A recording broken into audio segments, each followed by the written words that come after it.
আজকে সিলেট শহরে আমাদের শেষ রাত, তাই আমরা আজকে কি করব ডিসাইড করতে না পেরে চলে গিয়েছিলাম শাহপরান মাজারে। আর ওখানে আমরা যাইনি ভিতরে, মহিলারা আকিব আর খালু গিয়ে জিয়ারত করে চলে এসেছিল। ও যদিও আরাদও ছিল, আরাদের কথা তো বলতেই ভুলে গিয়েছি। আর গাড়িতে আমি, আম্মু আর আমার খালা শাশুড়ি বসেছিলাম। আকিব এগুলি আমার জন্য ভিডিও করে নিয়ে এসেছে। শাহজালাল মাজার আপনাদেরকে দেখিয়েছিলাম, এটা হচ্ছে শাহপরান মাজার। আমরা মহিলারা কেউই ভিতরে ঢুকিনি, যদিও আমি জানি না এটা, আমি জানি মহিলারা মাজারে যাওয়া নিষেধ। এই তো খালু এখন জিয়ারত করে নেমে চলে আসছে। আর আমরা সবাই গাড়িতে ওনাদের জন্য অপেক্ষা করছিলাম। ফাইনালি খালুও চলে আসলো। আর আমরা এখন ডিনার করতে চলে যাব পানসি রেস্টুরেন্টটাতে, যেটা সিলেট শহরে অনেক বেশি ফেমাস একটা রেস্টুরেন্ট। আর এই রেস্টুরেন্টটাতে নাকি মানুষ দাঁড়িয়ে থাকে খাওয়ার জন্য, অন্য রেস্টুরেন্ট খালি থাকলেও সেখানে যায় না। তাহলে বুঝতেই পেরেছেন পানসি কতটাই ফেমাস। আর আজকে আমি বলে দিব আসলে পানসি কি এতটাই ফেমাস, খাওয়ার দাওয়ার কি এতই মজা। আপনাদের সাথে একদম রিয়েলটাই শেয়ার করব, যেটা আমি খেয়ে তৃপ্তি পাবো সেটাই আপনাদের সামনে শেয়ার করব। আর এই তো এখানে আমি একটা খালি সিট পেয়ে গিয়েছিলাম, ওখানে বসে পড়ি। অ্যান্ড দেন ফাইনালি হচ্ছে আমাদের মেনু সিলেক্ট করার পালা। আর এই তো আমাদের জন্য চলে আসছে আমাদের অর্ডার করা খাওয়ার।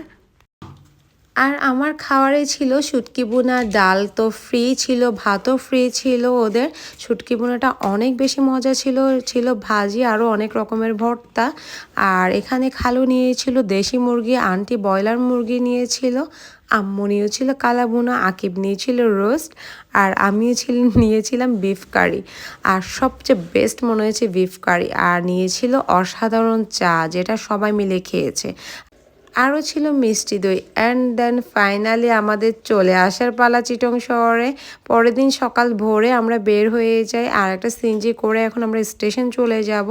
আর এখানে আমরা হালকা পাতলা কিছু নাস্তা করে নেব, যেহেতু আমরা একদমই খালি পেটে বের হয়ে গিয়েছিলাম হোটেল থেকে। আর এই তো এখানে আমরা যাদের সাথে গিয়েছি তাদের সাথে আবার দেখা হয়েছে। এই বেবিটা আমাকে পুরা রাস্তা আন্টি আন্টি করতে করতেই গিয়েছিল। আমি তো ঠিক করে নিয়েছি আমার মেয়ে হলে আমি আমার মেয়ের জামাই বানিয়ে নেব, ওদের ফ্যামিলি প্লাস ওকে অনেক বেশি ভালো লেগেছিল। আর আমাদের দুঃখের যে বিষয়টা ঘটে যায়, ওখানে আমাদের ট্রেন 2 ঘন্টা লেট করে আসে, যেহেতু আমাদের হচ্ছে যে অনেকক্ষণ স্টেশনে বসে থাকতে বিরক্ত লেগে যায়, এই জন্য আমাদের অনেক বেশি প্যারা নিতে হয়। আর এই তো এখন হচ্ছে ট্রেন ছেড়ে দিয়েছে। আর দেখেন মাশাল্লাহ বসে গিয়েছে। এখন একটার পর একটা খানা দানা আসবে, আর প্রত্যেকটা খানা আমরা খেতে থাকবো, কারণ আজকে আমরা অনেক বেশি ক্ষুধার্ত।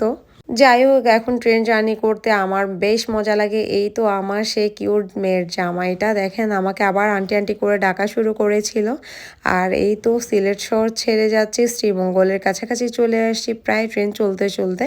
আর চা বাগানটাকে অনেক বেশি মিস করব। ভিডিওটা এই পর্যন্ত, ভালো লাগলে বেশি বেশি করে লাইক করবেন অ্যান্ড শেয়ার করতে অবশ্যই ভুলবেন না। আল্লাহ হাফেজ।